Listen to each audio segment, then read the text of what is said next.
Hello, my name's Jancis Robinson, and I'm what they call a wine expert, because I'm a master of wine, and I earn my living pontificating about wine.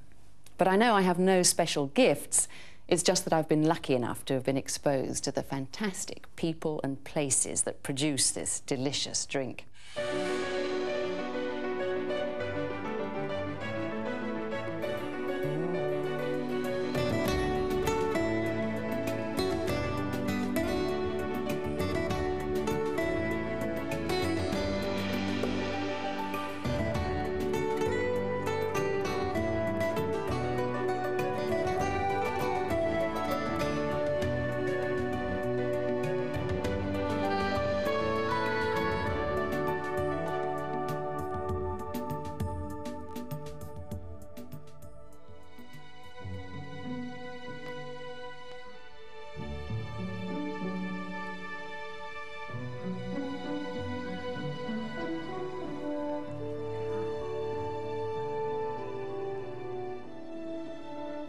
25 years ago at Oxford, Bill Clinton was walking out with a friend of mine, and I was studying maths and philosophy. I must have been quite brainy then. The careers advisor suggested marketing or computers. While I was at university, I had a particularly well-heeled boyfriend, which meant that I ate out so well I eventually became the university's restaurant critic. One night he took me out to dinner and ordered a bottle of wine just like this one that was to change my life. I'd hardly come across wine before coming to Oxford. Very few English people had in the 50s and 60s, but I soon got the hang of it. My very first sip of this red Burgundy, a Chambon Musigny Amoureuse 1959, opened my eyes to the fact that wine can be so much more than just lubrication. It's the liquid expression of a place, a person and a year. And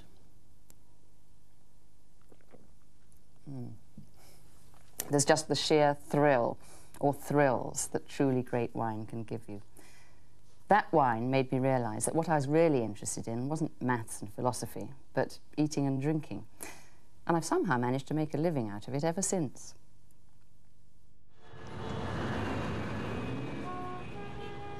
This is a typical working day for me nowadays.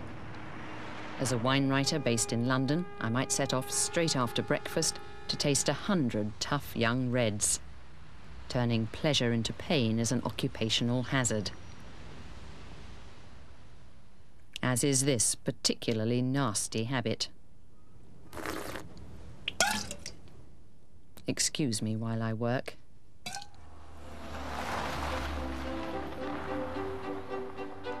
But this is definitely play. One of the perks of the job, an invitation to a modest wine farm called Chateau Margaux in Bordeaux.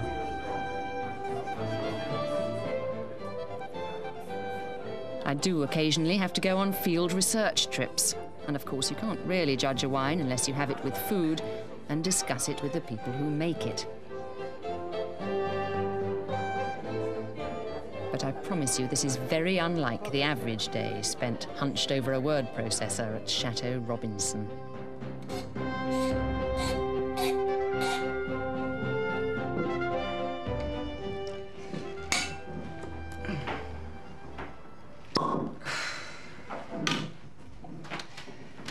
This is the bit of the working day I most look forward to.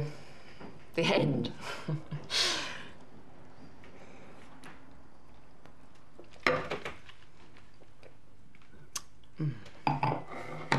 Even though my work may involve tasting 100 wines in a morning, I never get tired of this delicious drink. You know, wine is not a serious subject. Its point is to give pleasure. It's one of life's perks. It makes food and even people seem that little bit more scintillating. The trouble is, though, that we're all living in the shadow of a time when wine was something that only an elite drank, which means we still tend to think that only experts are allowed to know about it, which is absolute rubbish. What you think about a wine is the only thing that need matter to you. It's like Grave in France. Could I be a real creep and try the Pinot Noir? bit middle of the road or a bit wishy-washy. It's got a lovely sort of raisiny taste to it as well. Wine professionals like this lot have no special powers, you know. Anyone with a sense of smell and an interest in wine can be a wine taster. Tasting so subjective and the jargon so imprecise that your impressions and your words are every bit as valid as theirs. They can't agree, so why should you? Disgusting. No, that's brilliant. I really like this wine. I hate that. I really hate. What are we looking at? We're looking at this really great Rheingau. Smells of rice pudding. No, I think it's got something to offer. Summer's day, picnic, salady food. It's deck chair wine on a bad day. All these instant judgments depend on that fleeting moment when liquid meets palate. But actually, in professional wine tasting, the palate's the last thing they use. The first thing's the eye, especially if they're indulging in that very silly game called blind tasting, trying to work out what mystery wines are, because the look of a wine can give you all sorts of clues. The browner a wine, whatever the colour, the older it is. Reds go from deep purple to pale brick, while white wines deepen with age. If a red wine's very deep coloured, it may be either very young or made from very ripe grapes, which can help you guess the vintage year, or from a grape variety that's particularly thick-skinned, such as Cabernet Sauvignon or Nebbiolo. The amount of brick tinge at the rim can tell you how old it is. The more orange and less blue, the older the wine. The standard way to look at a wine's colour is to tilt the glass away from you against a white background. You find real winos pulling out their cuffs if there's no white tablecloth. And it helps, of course, if the glass is as thin as possible and completely plain, no colour or engraving to distract you. But the next stage in wine tasting is the most important, and it involves not the eye or the mouth, but our most sensitive tasting organ by far.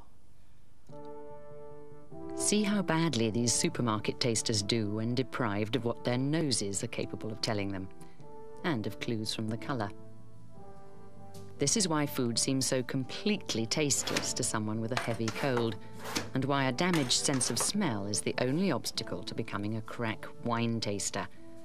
The best tasters tend to be between 30 and 60, and female.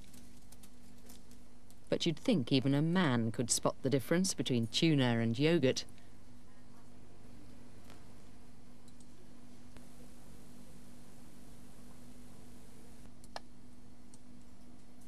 Wrong. Have a drink and tell me what you can taste. Thanks.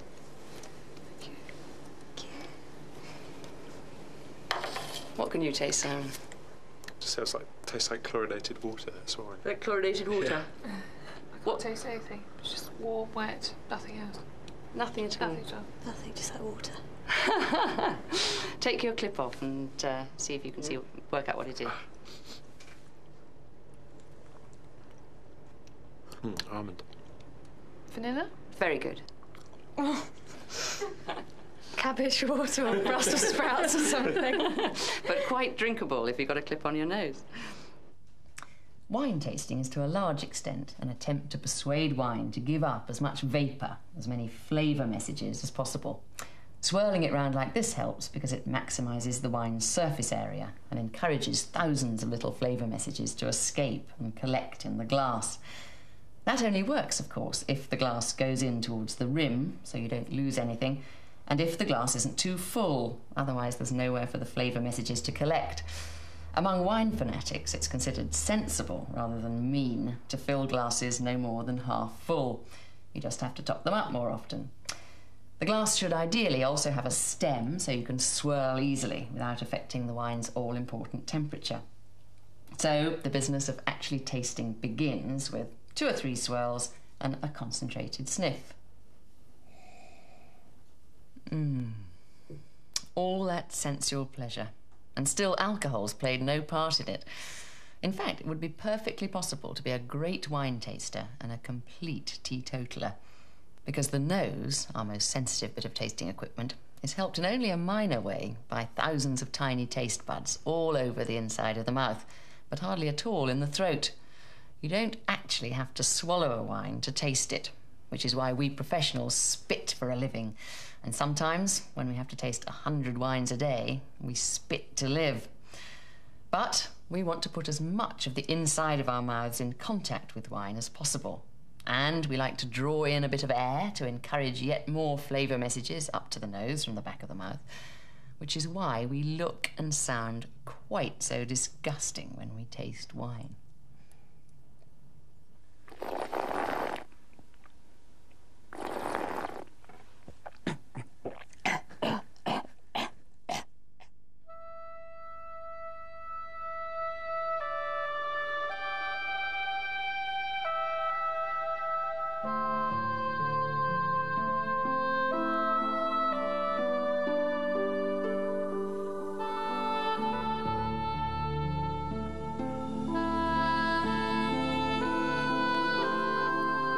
Behind every taste thrill and every wine label is a vineyard, almost invariably in some beautiful corner of the world, often following traditions that go back centuries.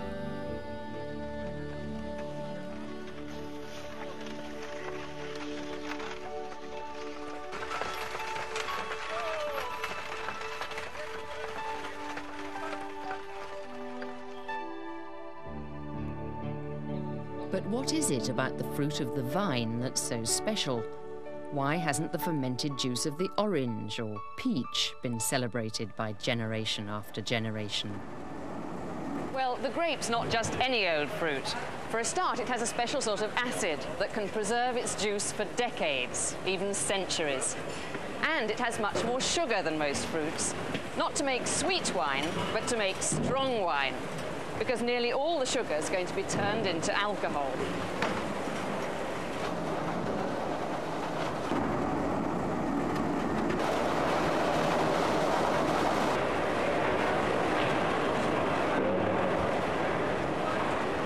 You can't see them, but all around me, in the atmosphere of any wine region, there are millions of invisible yeasts, whose natural inclination is to ferment sugar into alcohol. The winemaker doesn't have to do a thing. Although lots of less traditional producers believe in adding their own yeasts because they're frightened of things they can't control.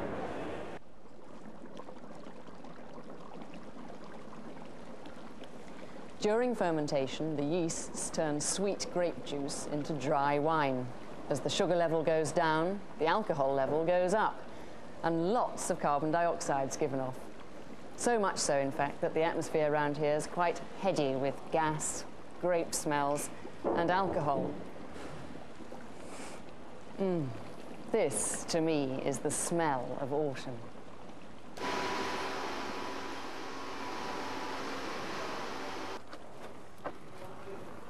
And this, to the Rhone Valley stompers, is the sound of autumn. Twice a day, for more than a week, these guys have to risk falling into this lethal mixture. Why? Because what makes red wines red is the skins. All grapes are the same dull grey inside. But grape skins have the unfortunate habit of floating to the top of the fermentation vat. This muscle-building method is just one way, the most traditional, of making sure that as much colour and flavour is leached into the wine as possible.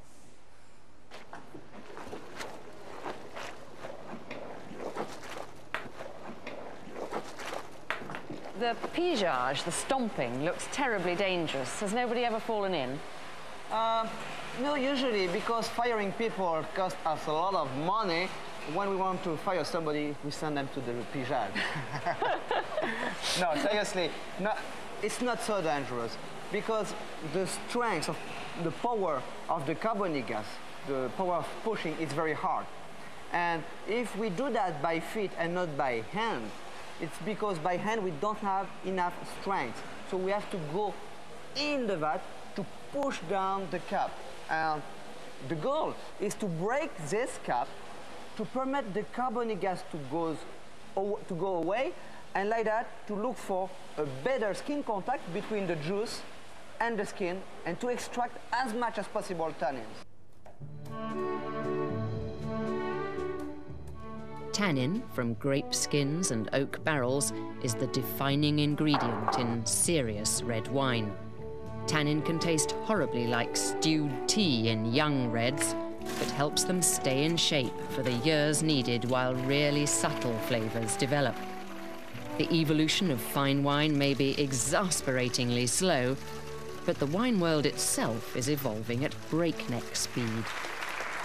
Every year, wine producers from all over the world converge on London to hear the results of a 6,000-bottle wine tasting. This is the annual Wine Challenge Awards dinner, the Oscars of the wine trade. But these people are here not for the socialising or the meal. They're hungry for something else. Now, the wine makers of the year. If Ignacio Recabarren of Chile were to get the award he's dying for, it could double his sales overnight. If Peter Milan were to win a gong, it would be a real shot in the arm for the emerging wine industry of the new South Africa. They're all here, producers from the revered old world and the cocky new world, because this is where you get your name on the map. It was the 1994 Casablanca Sauvignon Blanc White Label, and would Ignacio Recabarren of Casablanca Vineyards like flower? Competition in today's rapidly changing wine world is ferocious. New wines, whole new wine regions are emerging all the time, jockeying for orders from fewer and fewer retailers. What everyone here is hoping for is some millimetre of advantage over the person at the next table. For hundreds of thousands of ordinary wine producers who can't get into this room, who haven't even heard of the International Wine Challenge or any other wine competition, life is much more difficult. As a species, they're heading for extinction. Because paradoxically, even though more and more people care about the quality of wine, they're actually drinking less and less of it, with catastrophic results in the great wine-producing nations. Throughout southern Europe, and especially in France and Italy, the people who used to drink wine by the bucketful are dying off. In the last 30 years, the French have cut their wine consumption by half. Workers who would traditionally down a litre of rough red a day without batting an eyelid are being replaced by a generation which wants rather more from their wine than just liquid, alcohol and a few calories.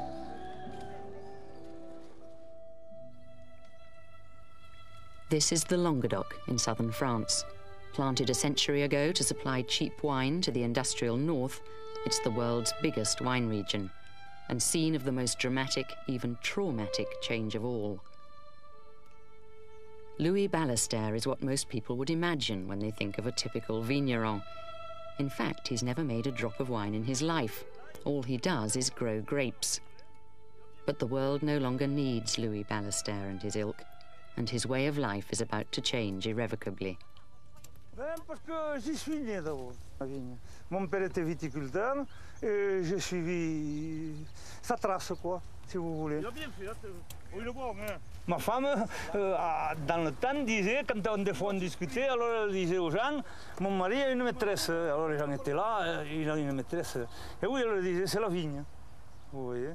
Et c'est vrai, c'est vrai. Je l'aime presque comme une femme, la vigne. Vous voyez. C'est ma vie. La vigne. Quand arrive le moment des vendanges, je passe la moitié de ma nuit à ne pas dormir, à penser est-ce qu'il va faire bon, est-ce qu'on va le rentrer comme il faut. C'est quand même, en plus, le travail de toute l'année, c'est le salaire de toute l'année, vous comprenez? Ballester and his neighbours grow tough old Carignan grapes, still 5 times more common in France than fashionable Chardonnay. They sell every one to the local co-op, and their main concern is to deliver as many of them as possible. Never mind the quality. Bordeaux and Burgundy may be famous, but the French wine trade was based on vast quantities of the sort of vin extremely ordinaire, measured purely in terms of its strength, which once lubricated every household in the land. Real Frenchmen may or may not have eaten quiche, but they certainly didn't drink water. All that's changed, though. Moi, il m'est arrivé en 86, où j'ai eu un bénéfice de 500 francs par mois. C'est tout. Alors 500 francs par mois, vous ne pouvez pas vivre, vous le comprenez. Heureusement que ma femme a travaillé, que j'avais le jardin, j'avais la volaille, on arrivait à subsister. Je dis bien à subsister, c'est vrai, vous voyez. Parce que quand vous avez des emprunts à rembourser, tout ça est là, le crédit agricole, il faut que ça tombe. Quoique, si vous êtes trop embêté, ils sont quand même assez cool, mais il faut payer comme de toute manière, vous comprenez? Il y a des années, c'est difficile. Hein? This is no year in Provence, but a peasant's lifetime in the Languedoc, and less idyllic than it looks. Not just in France, but in Italy, Spain, Portugal and Greece, the big problem is that there are still thousands of small-time vine growers producing plonk that younger generations just aren't interested in. By the early 90s, a third of all French adults said they didn't drink wine at all. The result is that co-ops like this, which haven't woken up to the consumer revolution, are going to the wall. Surplus wine ends up down the road at the rival establishment. Chateau Despair, an official distillery where Europe's wine lake is distilled into an alcohol lake. Some of it's used as industrial solvent, though it does nothing to solve the wine industry's problems. This does. Arrachage, or vine pulling. All over Europe, people like Louis Ballester, who won't or can't make the leap to quality, are being paid to tear up their vines forever. L'arrachage pour moi c'est quelque chose de très triste parce que c'est la fin du vignoble de la région.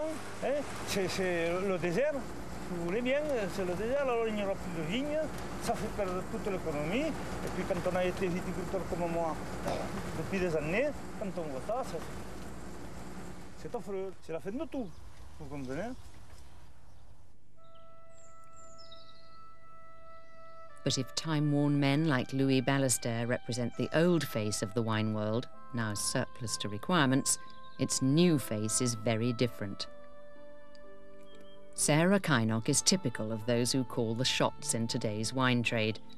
Barely 30, she travels the world selecting wine for one of the large British supermarket chains, buying about $80 million worth of wine a year. She has quite terrifying power. In a single morning, she might order a fleet of tanker loads of wine. She can make or break a small wine producer just by the giving or taking away of a single order. Today, she's in the foothills of the Pyrenees to sniff out a possible new supplier, who, if successful, will have to submit to her every whim. The Boireau family, husband, wife, daughter and son-in-law, have worked hard to build up a small wine estate near Limoux. They've yet to crack the dynamic British wine market, but would dearly love to sell not by the bottle at the roadside, but by the container load to a large supermarket. Supermarket buyers must get the impression that dust never falls in a wine producer's house. The arrival of the Queen of Safeway. Despite the power they wield, supermarket buyers are not necessarily experts. Last year, they may have been buying baked beans. On va commencer à déguster un cabernet, donc. C'est un cabernet 93. Next year, washing up liquid. Relativement petite.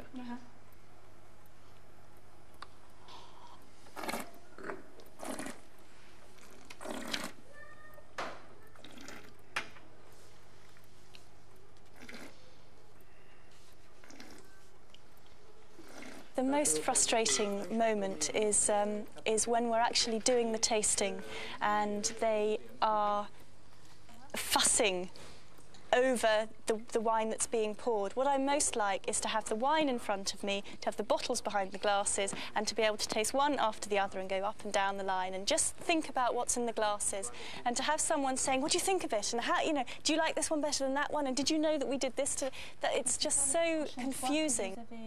Que vous l'avez faite. C'est la première fois. C'est la première fois. Oui.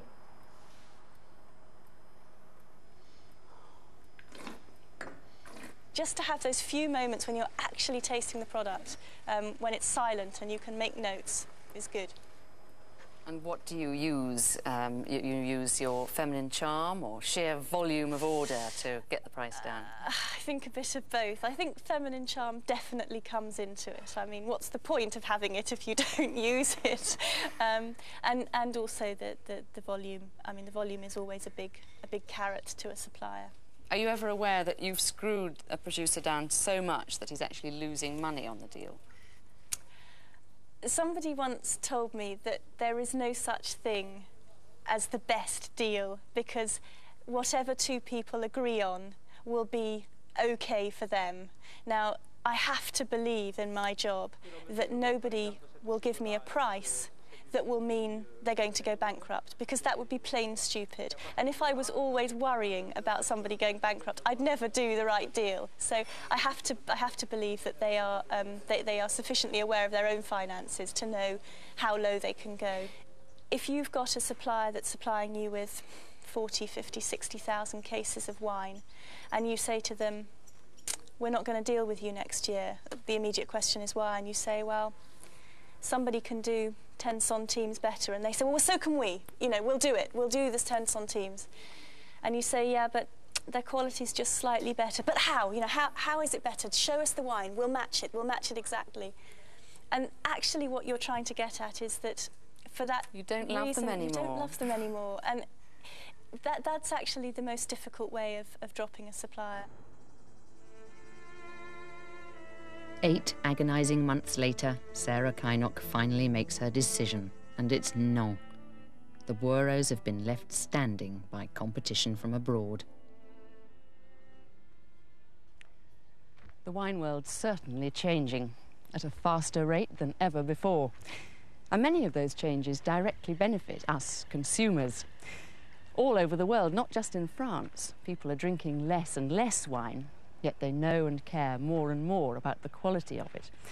So competitive is this flooded, cutthroat wine market that producers can only stay afloat if they're genuinely trying to make better wine every year. And the great thing about this international wine surplus is that in real terms, ordinary to medium quality wine costs about the same now as it did 10 years ago, yet the quality's gone zooming up. In the programmes that follow, my aim is to help you navigate your way around the dynamic world of wine.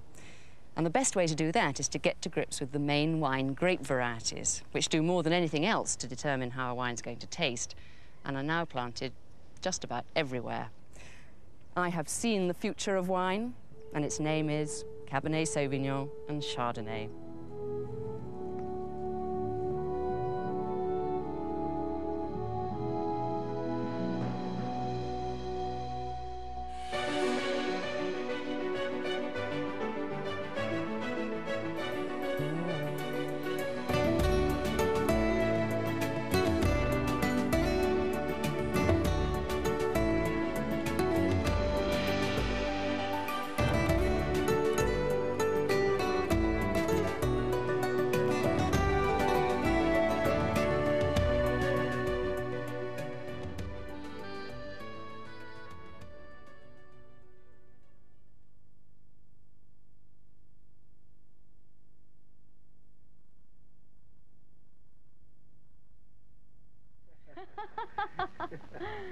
It's delicious, and I love it. What is it about bubbles? When you put carbon dioxide into even the most ordinary wine, you transform it from a drink into a celebration.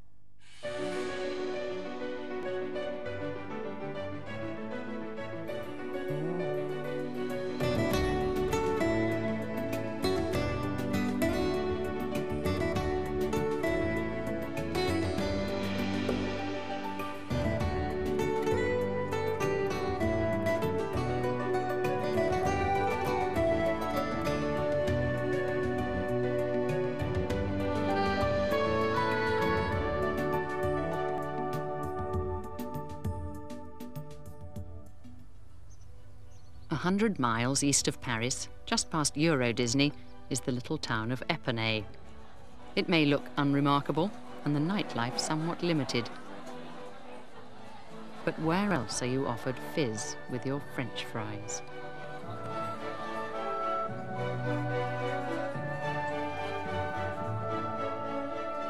"25,000 people live in Épernay, and every one of them depends in some way on mixing grapes with gas.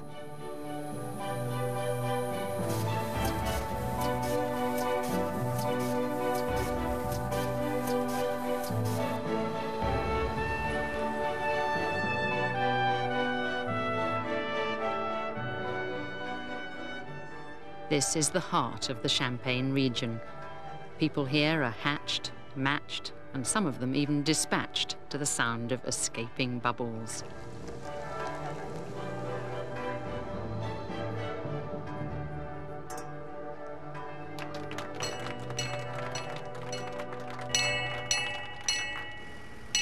Welcome on board the Bacchus, ladies and gentlemen. We are now in the Avenue de Champagne, the Champs-Élysées of Épernay, where all the most famous names in Champagne are housed, known across the world. It may not look much, but this is the richest street in France.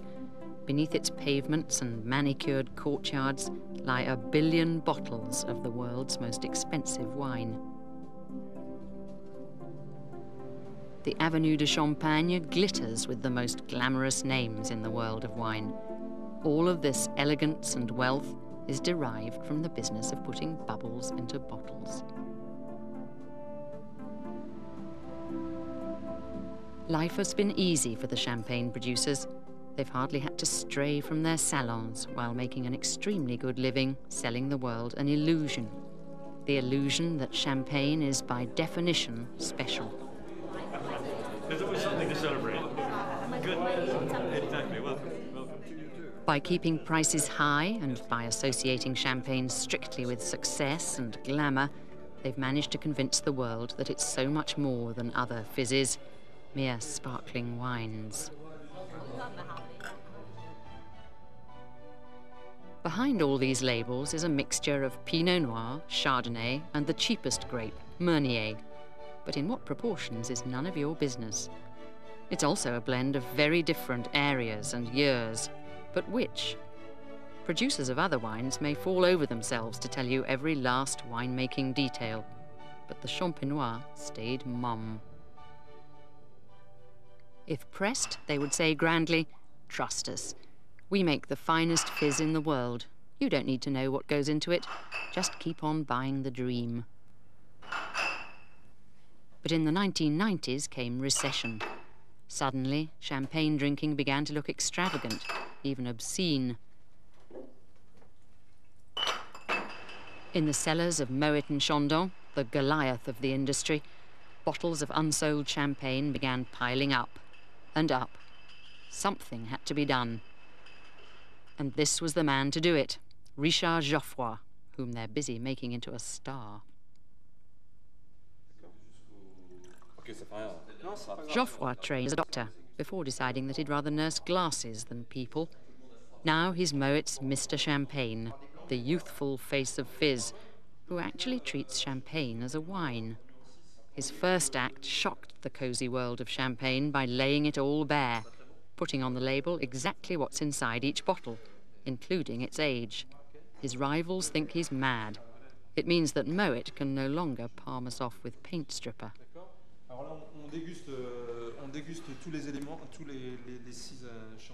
Every winter, though, Geoffroy, with the tasting team, has to live up to his superstar status by choosing which of these tart, thin, still wines will eventually make a delicious, creamy champagne. Il démarre très doucement, puis il monte assez vite, il reste assez stable, et alors il s'estompe vraiment très doucement. On l'a encore en bouche là actuellement. Il est... La finale est très agréable, le nez est très développé en fin de dégustation.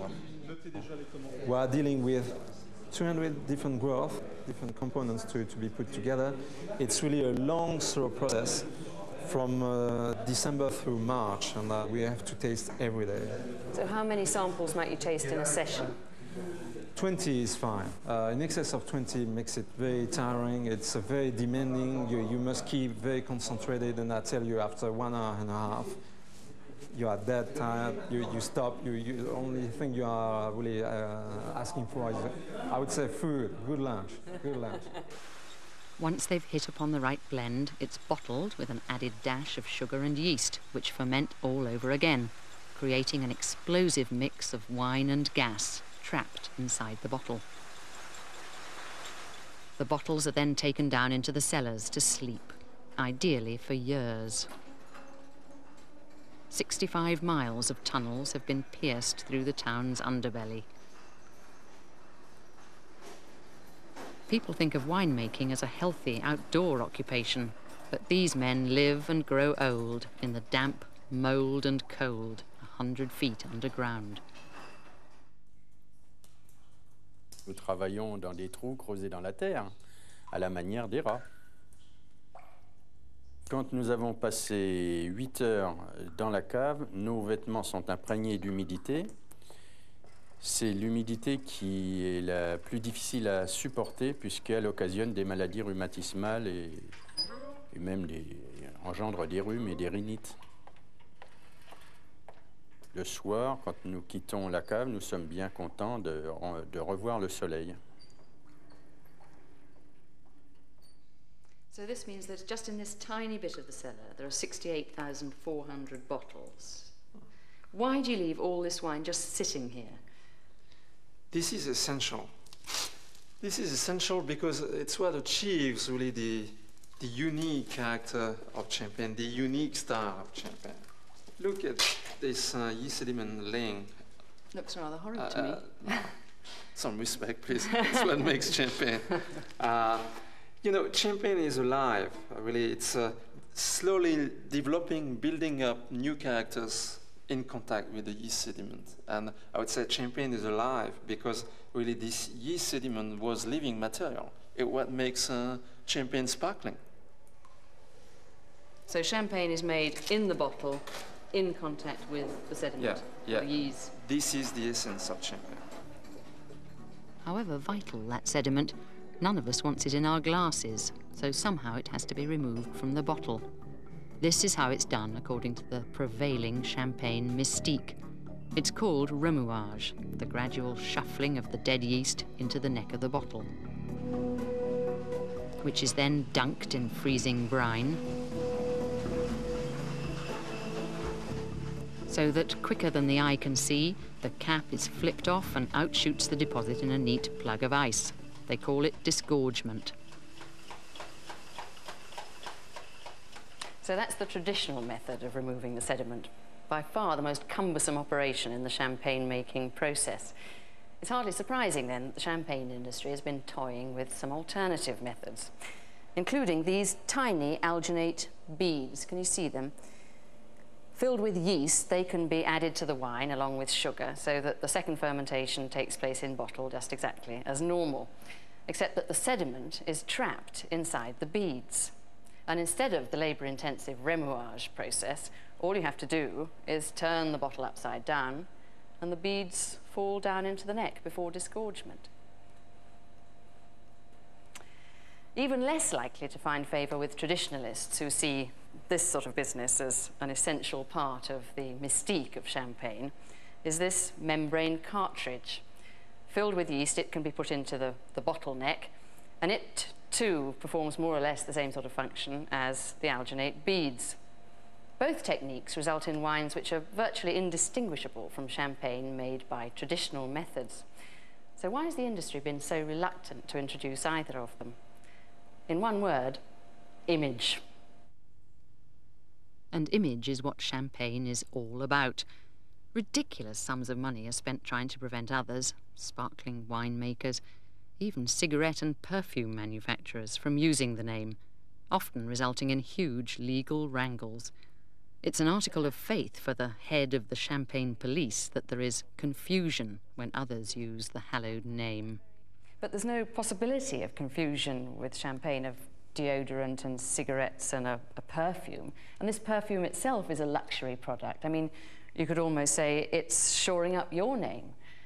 Do you really believe that they are not cashing in our name? I believe they did it intentionally. They used, in fact, the shape of the cork and the name champagne to attract the goodwill attached to champagne. You see, I think that you harm the image of champagne by seeming to be so litigious. I mean, particularly in the case of this elderflower champagne, where you sued this one-man band making a non-alcoholic product. In Britain, anyway, it seemed like sort of Goliath taking on David. Oh, yes, I've seen that in the press. Well, we believe it is extremely important to avoid to destroy this patrimony, not only for ourselves, because we are a small product compared with the very many bottles of wine, of sparkling wines produced the world over. Champagne is small, and we try to avoid to disappear. And well, it's 12%, isn't it, of the whole sparkling wine yes, market? Which is not that much, you know, not that much. And we believe that, in fact, if people try and take an undue advantage of our name, they open a door, and that there will be a time that we would be unable to close the door. And we would destroy this pleasure for nothing, for we have no change. We cannot change our name for another one. Of all those demanding that the champagne name be protected at all costs, none had been more strident than Moet. So what happened in the 70s was a shock, even an act of betrayal. Guylain de Vogüé is a director of Moet. His father was a giant of the industry. I was traveling with my father in the United States, and I had just joined the business and joined him. And he was taking me around the country to present me, introduce me. And we were having a meeting in San Francisco with our distributors. My father didn't show up, whereas he was very punctual because he was a former officer. And at 9 o'clock, he was not there. At 9:30, he was not there either. So I started to search for him in the hotel. And I found him standing in the middle, right in the middle of a meeting organized by the Wine Institute of California. And I called him and I said, well, Daddy, it's not this room, it's the other room next door, so please come. He said, no, I hold the meeting in my place, I stay here. And in the evening, at the end of the afternoon, he said to me, I want to see you privately and discuss with you. I've had an idea. They make great wines in California, and we should invest in California. So I was just for a minute wondering whether my father had become a little bit crazy. Good afternoon. I'd like to welcome you all to Domaine Chandon. My name Crazy or not, in no time at all, Moet had moved into California and right into the enemy camp by starting up a sparkling wine business. This is a very exciting time for us because we are going to begin the harvest tonight. We want you to open a bottle of sparkling wine the safe way. I know it's very tempting to open it up, take the foil off, and just let that cork shoot across the room. If you're in a small dining room, you can make an impression on someone, but it can't hurt them. So the first thing that you have to do is take off the foil and then get a towel or a serviette, put that over the top. Dry your bottle down, completely dry so you can get a good grip. Clean out the punt. Hang on to it very tightly. And now you want to take that little metal tab, pull it out. You turn it 6 half turns to open. That is international packaging. It is the only thing we've all agreed on internationally on packaging. 6 half turns counterclockwise. You turn that. Pick up the bottom of the bottle, turn the bottle, not the cork. You don't ever want to turn the cork because then you have to let go every so often. And as that cork starts rising up in my left hand, I'm just going to press down against it, slow it down, so that I can ease that cork out of the bottle. As it starts to ease out, just tip it a little bit sideways, let it side, and then you pour. When you announced that you were moving into California, I mean, the growers of champagne must have been absolutely horrified, weren't they? Well, the growers, I think that the growers at the beginning didn't quite see if we were joking or if we were really truly serious. But finally, after all, you know, I think that the Champenois people have a lot of common sense, and they realized that it was going to contribute to put Champagne even more on a pedestal. Enter Richard Geoffroy and his baggy pants, the man from HQ on his regular inspection of the troops, who still regard him with some suspicion. This is fizz-making Hollywood style. Big, brash, gleaming. Very few twiddly bits with the hands here. Fully automated VLMs, very large machines, do everything.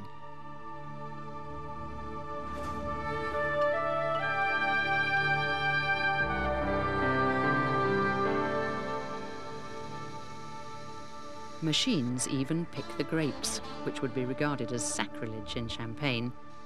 By the late 1980s, Moet had managed to outrage fellow Champenois by setting up sparkling wine operations not just in California, but in Spain, Argentina and Brazil. Its appetite seemed insatiable. Some people must have said you were shooting yourselves in the foot. I mean, you're exporting all your expertise and your knowledge, and only really to make a commercial rival for Champagne. We knew that the market of good sparkling wines would explode one day or the other. So it was a very hard-nosed commercial decision. I mean, you saw that the sparkling wine market was going to expand, and you were determined to have as large a share of it as possible throughout the world. It's always better to be the first one than to be the last one to come into a market. But you can't stop wicked people like us wine writers lining up bottles and comparing them, and sometimes even preferring one of your non-champagnes to your champagne. And I know that I shall not prevent you to do this kind of comparative tastings. Honestly, I do the same from time to time in my home. However, if I dare say so to you, I never compare a red-haired girl, a blonde girl and a brunette. If they are pretty, or the three of them are pretty, I like them all. A very French response, if I may say so. I don't know what you mean exactly.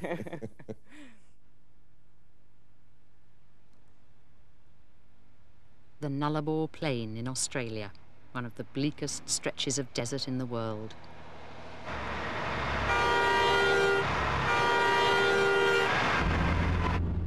The drivers who run this dangerous route can go days without seeing a blonde or a redhead.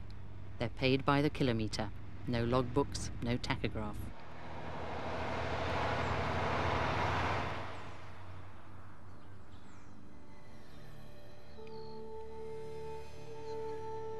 And this is his destination, a continent away.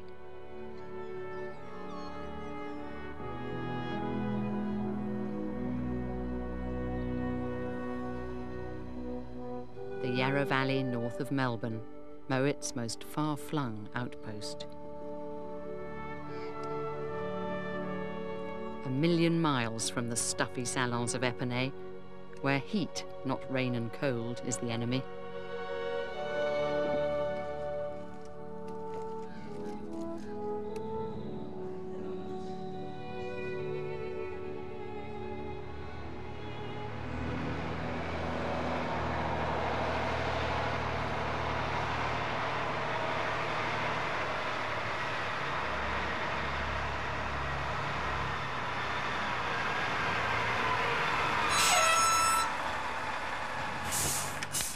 "2,000 miles from its starting point, the vineyards on the cool southwestern tip of Australia, the mobile icebox arrives with the world's best-travelled wine grapes. And there, to count them in, is the ubiquitous flying fizz maker. Australia is unique. This is New World. This is the cutting edge. The possibilities for blending are tremendous. We can get the best fruit from the best districts across the continent, wherever they are. Distance is no object. Yesterday, for instance, it took me 700 kilometers for visiting 4 local vineyards in the state of Victoria. And here today we unload Chardonnay from the cool areas of Western Australia, 2.5 days from the winery. And you see, it's quite an innovative approach in the wine world. You know, the fruit is pressed as fresh as it was at the time of picking. And, you know, without offending anybody in Champagne, Australia is more fun, more casual, and I enjoy it a great deal. Damn mellow? Damn. Damn mellow. Damn mellow? Damn block. Damn wine. The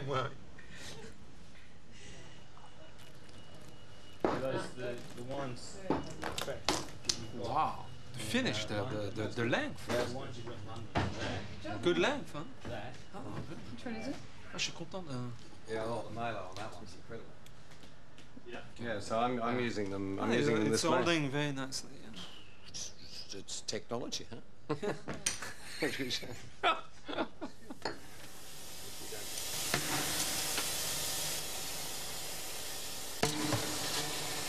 We're trying to make an Australian sparkling wine style from the traditional varieties Chardonnay, Pinot Noir, Pinot Meunier that really is a sparkling that's second to none in the world. This means it stands up beside champagne. Now, of course, because we are growing the grapes under our conditions in Australia, it reflects our growing conditions. So I suppose you could put it this way. It stands on a pedestal as high as champagne, but is, of course, different to champagne. He's right. 7 out of every 8 bottles of fizz sold nowadays come from outside this extremely self-conscious, even paranoid region, Champagne. And Richard's broken new ground for a Champenois by admitting that they certainly aren't all bad. I reckon that in general, sparkling wines made the same way as champagne, which say traditional method on the label, are better value and more reliable than champagne itself. Young, cheap champagne is probably the most overpriced wine in the world, selling only on its heavily protected name. But then my desert island wine is the best, subtle, dense, long-lived champagne that won't ever be matched, because nowhere else, except perhaps England, has the same combination of lousy climate and chalky soil. So what is it about grapes and gas anyway? Surely it isn't just the fact that carbon dioxide gets alcohol into the system faster.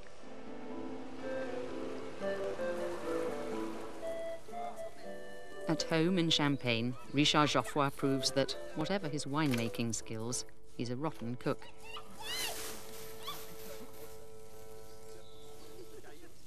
This cosy domestic scene is rare chez Geoffroy.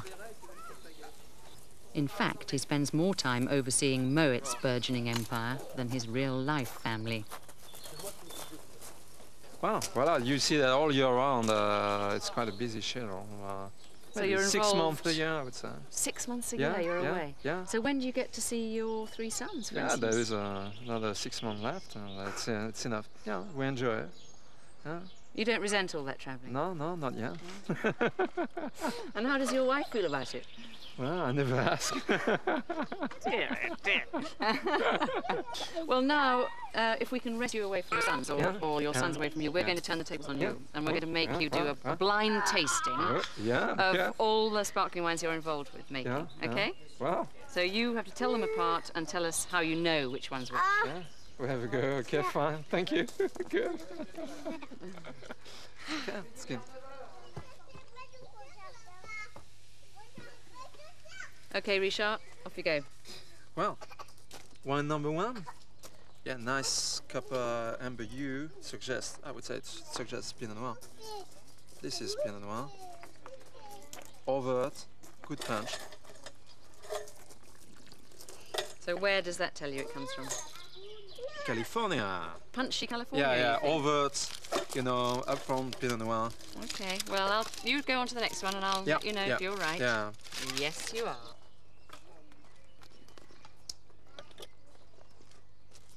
Well, another expression of Pinot Noir, because Pinot Noir got really various expressions.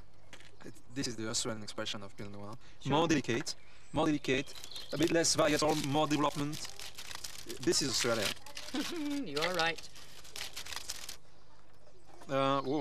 very different. First, the color. It's more the golden color of a Blanc de Blanc, a white grape sparkling wine. This is Spain. I tell you, this is Spain. The aromas, I would. It's so typical Spain. It is quite varied. All that floral, delicate floral character to it. And that's different. It's not the same grape varieties, is it, that you use in for champagne? Now the local traditional grape varieties, and I would say the overall the wine is lighter and fresher. This is Spain. So the final one has to be. It has to be. This is champagne. It's quite complex on the nose. You have those nice biscuity, honeyed floral characters, and the palate is very complete and I would say complex again. Super balanced, soft champagne. And do you have a favourite?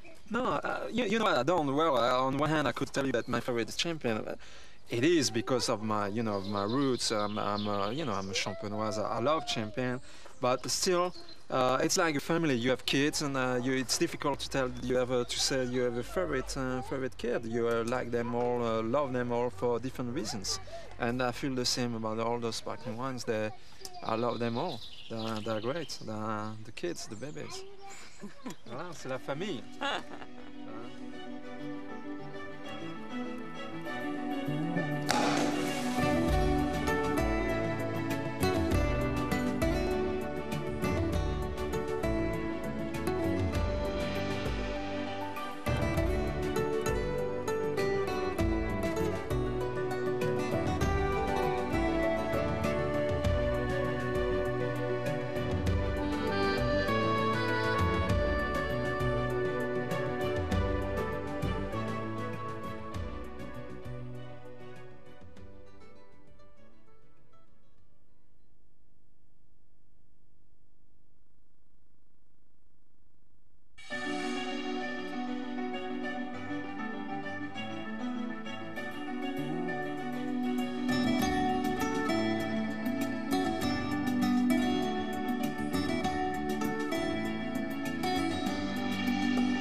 When I began this series, I set out to explain the wine world in terms of the grape flavours that link so many of the world's wines. Of course, there are all sorts of regional variations, but it's the grape variety that has the single greatest influence on how a wine actually tastes. More and more wines today are named after the grape variety they're made from. Merlot, for instance, although there are still lots that aren't, such as Pomerol or Saint-Emilion. So far, then, we've concentrated on the handful of grapes that are now world famous. A bottle of Chardonnay or Cabernet Sauvignon will generally sell itself, no matter where it comes from. That's fine, except that as more and more vineyards are converted to these international varieties, the vanilla and chocolate of wine flavours, there's a real danger that wine producers may abandon forever traditional indigenous varieties that have become perfectly adapted to their particular corner of the world and produce truly distinctive, exciting wines. This is a perfect example. Piedmont in northwest Italy, meaning literally at the foot of the mountains. Here and only here, the magical Nebbiolo vine flourishes, making wines heady with violets, tar, and the region's buried treasure, white truffles, worth a fortune. The dogs are palmed off with biscuits. This upmarket mushroom is worth millions of lira.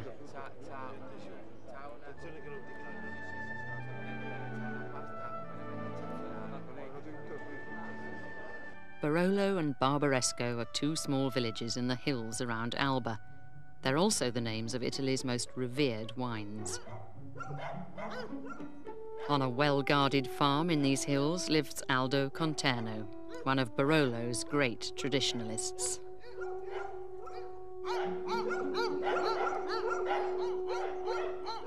The wines made by the Nebbiolo grapes usually takes the name not from the grape, but from the town, from the region where it is grown.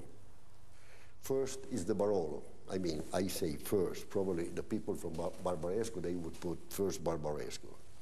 I put Barolo, Barbaresco, Roero, Nebbiolo d'Alba, Nebbiolo Langhe, 5 different wines with the same grape.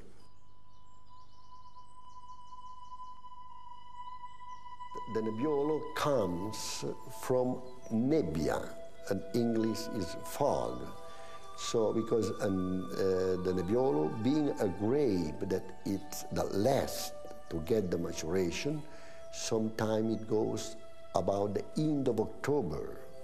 And at that time we have some days that the fog comes and covers the hills. But the Nebbiolo grape, it's very strong. It can stand it 1, 2, 3 days. It doesn't suffer. So, and that one, the sun comes up again and we can pick them without having any damage. It can only be in this area. It's not up to the goodness of the winemaker. It's up to the land that can let us to make this great wine, but it's the land. I'm sure that if Jesus Christ at the last dinner, if he had served the Barolo, Judah wouldn't have betrayed him for sure. Yeah. Talking of dinner, this part of the world is gastro heaven. In Barbaresco, just a few restaurants away, is Italy's most famous wine producer, modernist Angelo Gaia. He charges outrageous prices for his wines, but like most people round here, seems to spend more on food than he can possibly earn. Be happy, my dear. Not be terrorized. In a region which has hardly changed since the Middle Ages, Angelo Gaia was regarded as a traitor by many, starting a local revolution. He began by sacrificing one of his best Nebbiolo vineyards to plant it with the famous French grape, Cabernet Sauvignon. What did you decide to call your Cabernet Sauvignon when you launched it? Well, the Cabernet Sauvignon is called the Darmagi. Darmagi is an Italian, a Piedmontese dialect, and that means what a shame, what a pity. In effect, my father, that is 86, and he is a strong believer of Nebbiolo, like me, like myself, but he didn't like at all to have a Cabernet Sauvignon planted in Barbaresco. So when he knew that I had this idea, and when he saw the vineyards planted, and he pronounced this word, and so we decided to call Darmagi the vineyard and the wine. Why did you decide to plant Cabernet Sauvignon and Chardonnay here? All over the world, there are two basic tastes, the Chardonnay taste and the Cabernet taste. So many customers all over the world, they know the good Cabernet, the taste of good Cabernet and the taste of good Chardonnay. So I believe that my strategy was to demonstrate, maybe to demonstrate a little bit to this kind of people that this land, if I would be able to produce a good Chardonnay and Cabernet Sauvignon, of course they had to look at my flagship wine, that is Barbaresco, that is made no Cabernet Sauvignon, no Merlot, no Pinot Noir, but is made by Nebbiolo, that is our most important grape variety. Worse was to come. Out went the giant old barrels in which Nebbiolo had traditionally been matured for years. In came short, sharp aging in small, new French oak barriques. When the locals saw this lot, they called them dog kennels. But Gaia believes in them so passionately, he buys his own giant stash of French oak in advance and seasons it in the open air so that it loses its harshness, but none of its heavy, oaky flavour. The small container, what is called the barrique, it leaves to the wine a certain taste as the spices, as the vanilla. When we buy a new barrel, a brand new barrel, before we put the wine in it, we filled it up with water and from 5 to 8% of salt in order to make the wood to be neutral, because the Barolo is a wine that it's already very rich on a tannin. So it doesn't need to take any more tannin from the wood. The problem for us would be to take out the tannin, not to add it. It's going to be a unique wine. Probably people don't like it. I'm not saying it's going to be the best. It's going to be unique. And the people that want this wine, they can only have it if they buy the wine, the traditional one. Now the Cabernet and the Chardonnay, they have become very international, very well known. Every person knows what's the Chardonnay, what's the Cabernet, so that's why probably many people, they are starting to plant that type too. You produce a Chardonnay, don't you? Yes, yes, not me, my sons. Yes. In a way, Barolo's a very inconvenient wine. I mean, the modern consumer wants to be able to buy a bottle and drink it almost immediately. Very soon. Well, sure, that's right, yes, but we don't care much about those people, because we make, altogether, we make about 7 million bottles of Barolo. So that, if you can consider that 7 million bottles, it's 1 bottle every 10 person in Italy, a year. So that's very little. So if we put all the work together, we got very few bottles. So we don't want to give it to everybody, only to certain person that they have the right palate to appreciate the Barolo. I respect the quality and the wines of producers that are made in the traditional way.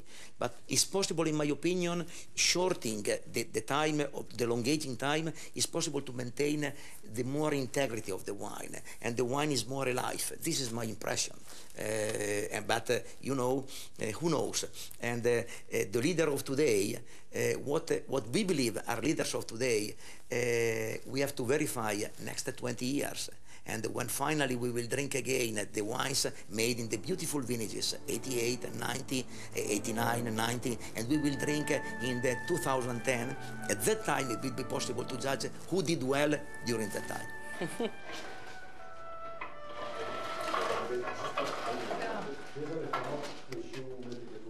Buonasera, buonasera. Gosh, this is fantastic. It's like another century. Yes, yes. It's probably 1,000 years that the bread is made this way. So we continue the tradition. We have always continued this tradition, as long as we can. I don't know how long we can do it, but we rather make our own bread than not buy it. Is bread and wine the only things you produce on your farm? No. We do produce wine, bread, and salami. We raise the pigs, and after, in the fall, in the month of December, we'll kill them and we make salami. We make our own salami, yes. You've got my perfect meal, yeah, wine, yes. bread, and salami. That's right, yeah. So, you go ahead and try if you like it. Thank you. Yeah, it's very well cooked. Yeah? Perfetto. It's the same tune in Spain, Ribera del Duero, on a dusty plateau north of Madrid.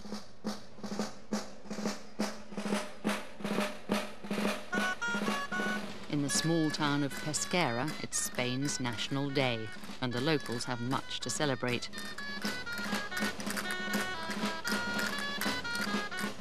In less than a decade, Pesquera has become world famous, thanks to a single grape and a single man. Alejandro Fernandez. Fernandez now virtually owns this town and clings zealously to all its traditions. What do you use this place for? A pasar la tarde, y cantar, contar chistes. Aquí de política nada, ni de mujeres un poco, de vino a todas horas. Mujeres un poco, ¿eh? Vino a todas horas. For as long as anyone can remember, Pesquera was known for only one thing: sugar beet. Alejandro Fernandez left school at 12 and worked in these fields, harvesting the beet by hand. Hard, physical graft he never forgot. Years later, he started a small workshop, doing rudimentary repairs to agricultural machinery. It was then he had his brainwave. A mechanical beet harvester. It was to make his fortune.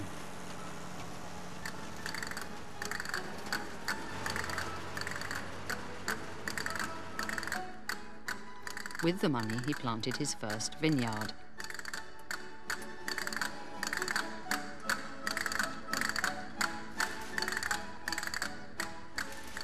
Fernandez made wine as it always had been made in this region.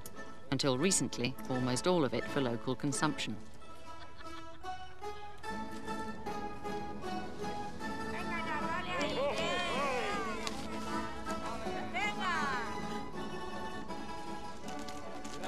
Out of national pride, Franco had forbidden imported grape varieties.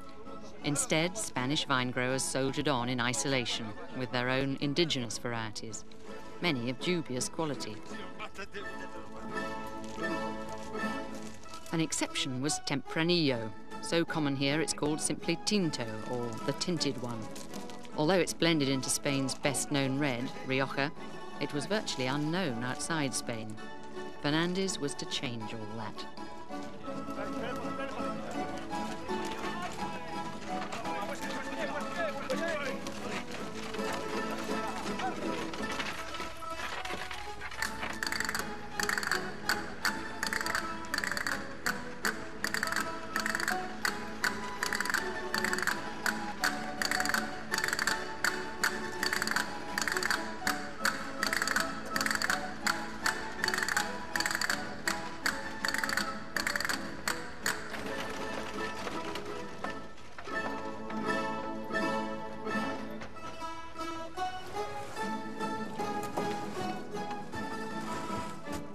When America's most powerful wine writer, Robert Parker, discovered the fruits of this sort of bucolic scene, he raved about Pesquera. And when Bob says buy, Americans buy. Pesquera and Tempranillo had arrived, and Ribera del Duero became a fashionable new wine region.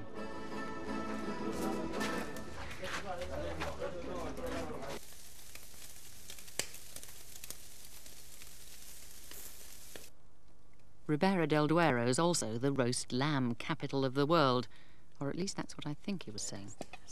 Muy bien. Venga. Ahora, esto lo he asado solamente para ti. Puedes comerlo tranquilamente. Sí, yo te echaría esto. Coge, deja esta. Okay. Esto está más bonito, más mejor para los dedos. Esto está muy bien. Alejandro, why do you grow only Tempranillo? Oh, el Tempranillo es la mejor uva del mundo, Maja. Esto es un placer. Comerlo y vale para postre y para hacer uno de los grandes vinos del mundo. Es diferente, mira. El Tempranillo es la uva madre de las uvas. Porque tú te tomas un Cabernet cuando tiene 30 años, y entonces el último sabor es como un Tempranillo. ¿Tú no habías probado nunca así? Es increíble. Es único, es de los 4 vinos del mundo que se hacen varietal. Pesquera es uno de ellos. Es Petrus, algo de la Fi, y la Tache es Román Contini de la Tache, francés de la Borgoña, y Pesquera. Son los 4 vinos del mundo que es de una variedad. Too much modesty. But y el Tempranillo aquí es perfecto. Because of Fernandez's success, Pesquera's now been joined by a host of Me Too Ribera del Dueros of extremely variable quality. Fernandez too is expanding, audaciously tearing vineyards out of the very rocks to plant more Tempranillo, the world's great undiscovered grape, he says. Spain, like everywhere else, is threatened by grape invaders. Cabernet Sauvignon spreading like wildfire. Y si existe el tempranillo en la Ribera del Duero, es por Alejandro Fernández, que lo he defendido a carta y espada. Porque dije, en la Ribera del Duero tenemos lo mejor del mundo, que es el tempranillo, que no en todos sitios se da el tempranillo. Y yo, el que quiera plantar Cabernet, que lo plante. Pero yo creo que debemos seguir plantando tempranillo, que tenemos éxito en el mundo con el tempranillo. Y de Merlot y Cabernet está el mundo lleno. ¿Para qué vamos a complicarnos? Y vamos a quedar sin nuestras cosas de nuestros antepasados, que son las uvas estas. Lo que los españoles tenemos que apoyar y defender, pero con fuerza, es el tempranillo, que es lo nuestro. Como hacen los franceses con su Cabernet, que lo defienden a carta y espada. Es lo que tienen que hacer. Pero la moda de vender y hacer dinero pronto es lo que existe. No se da el Cabernet. No vale. Aquí lo que vale es el tempranillo. Y es una pena que la gente mire para otra parte cuando tiene esto tan bonito, que es el tempranillo. Esto es lo que es.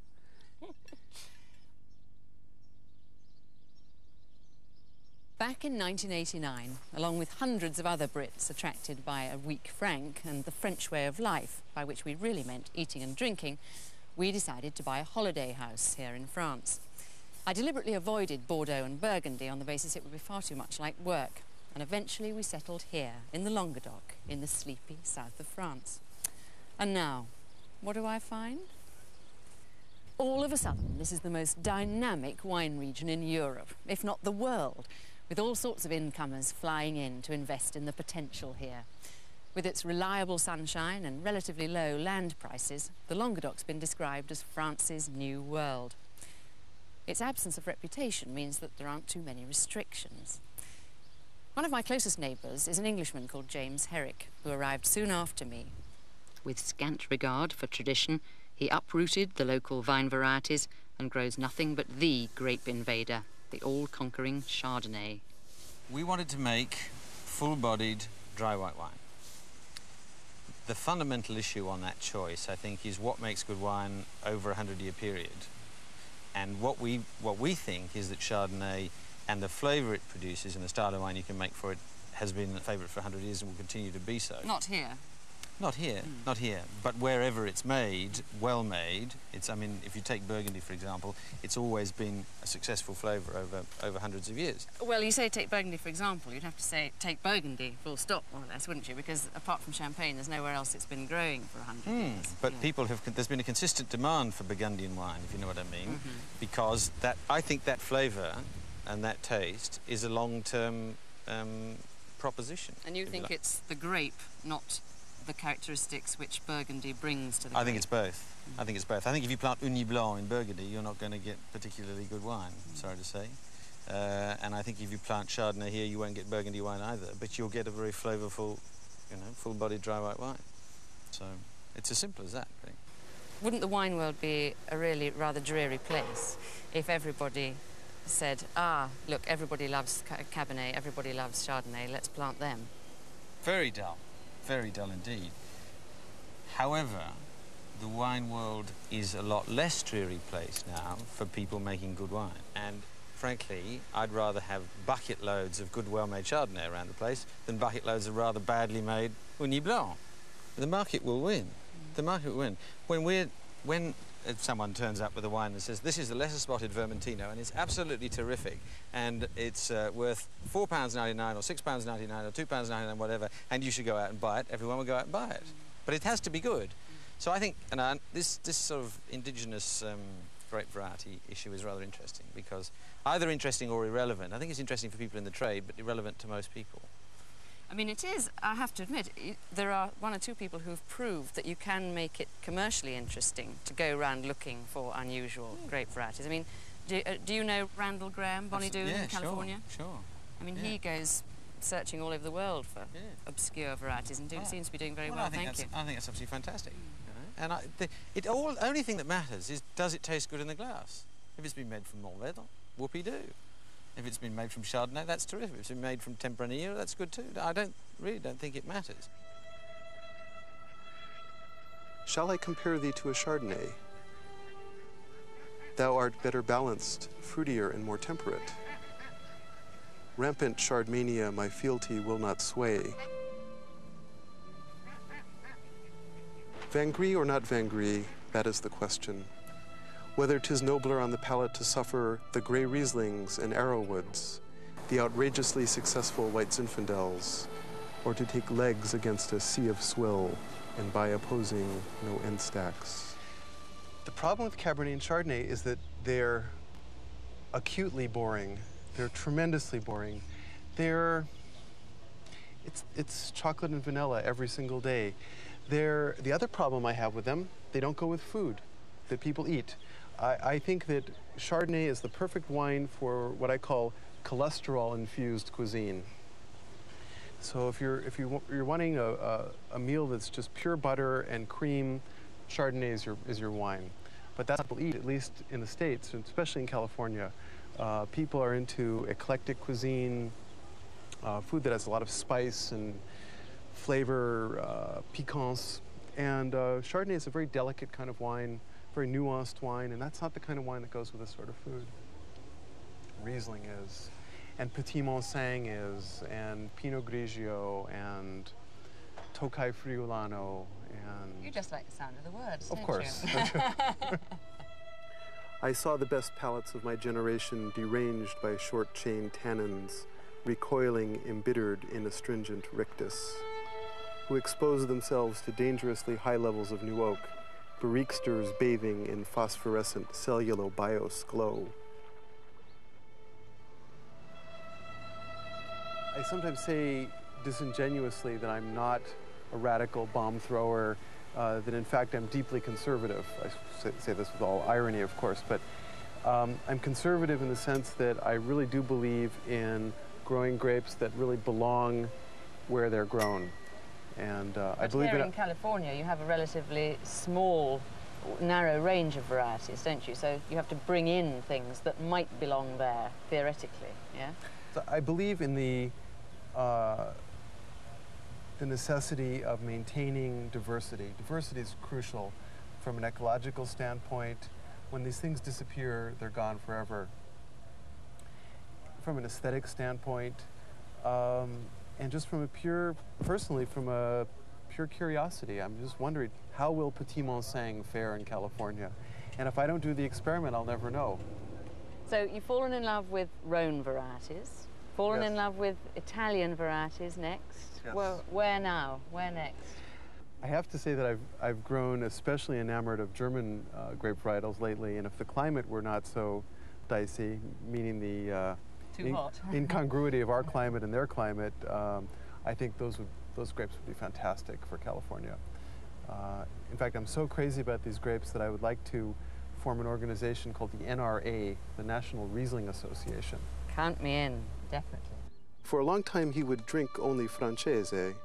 He was enamored with the Borgognonese until he discovered the discreet charms of the Bordelaise. His fickleness just drives me crazy. Well, I know you quite well. I've shared quite a few bottles with you. And you come clean about which grape variety really thrills you to drink. That's very unfair. Riesling.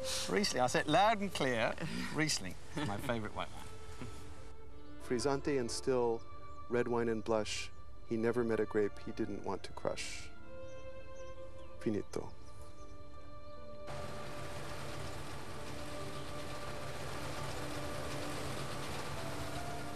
It should be obvious by now that the overall quality of wine being produced in the world today is higher than it's ever been, and it's getting better every year as more and more producers consciously set their sights on the world's wine consumers.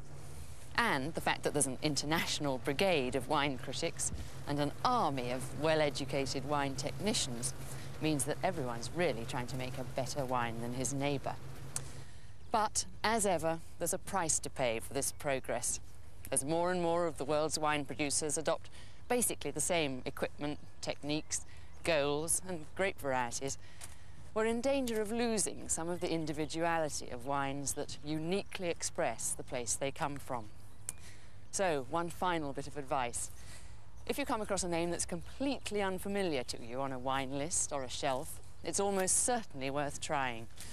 It's probably only there because someone passionately believes in it.